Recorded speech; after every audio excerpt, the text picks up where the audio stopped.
নমস্কার, কেমন আছেন সবাই? আজকে বানাবো বাঁধাকপি একদম আলাদাভাবে, একদম মশলাপাতি ছাড়া। চলুন দেখুন কীভাবে বানাচ্ছি। খুব ভালো লাগে এইভাবে।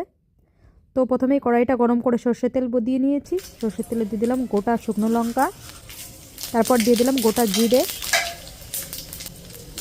তারপরে দিয়ে দিচ্ছি আলু। গোল গোল করে আলুগুলো কেটে নিয়েছিলাম।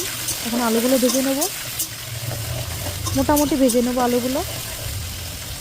যখন হালকা একটু রং এসছে, একটু ভাজা ভাজা হয়েছে, তখন দিয়ে দিলাম বাঁধাকপি।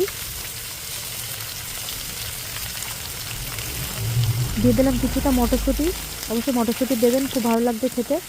দিলাম স্বাদ মতো নুন, দিয়ে নিচ্ছি পরিমাণ মতো হলুদ।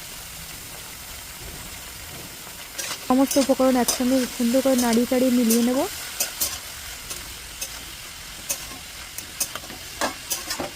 এইভাবে বানিয়ে খেয়ে দেখবেন, খুব ভালো লাগে। এই রেসিপিটা আমার মায়ের কাছ থেকে শেখা, আমাদের বাড়ি প্রায় করতো। এখন দিয়ে দিচ্ছি কিছুটা কাঁচা লঙ্কা,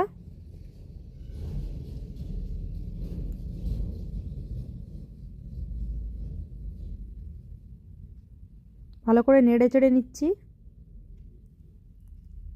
এখন ঢাকা দিয়ে কিছুটা টাইম হতে দেবো।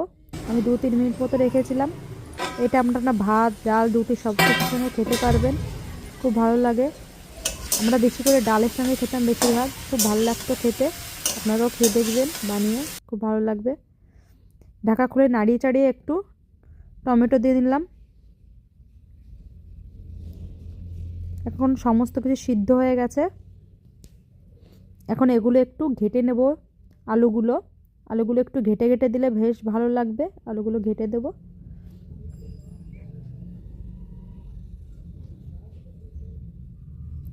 আপনারাও তৈরি করে খাবেন। এবে রুটির সঙ্গে খুব ভালো লাগে খেতে। তো দেখুন আমি তৈরি করে নিয়েছি, প্রায় হয়ে গেছে। নামানোর আগে সামান্য একটু চিনি দেব। দেখুন কালারটাও খুব সুন্দর এসছে, একদম রেডি হয়ে গেছে। নমস্কার, ভালো থাকবেন। রেসিপিটা ভালো লাগলে অবশ্যই একটা লাইক কমেন্ট করবেন এবং শেয়ার করে দেবেন। দেখা হবে একটু অন্য ভিডিওয়।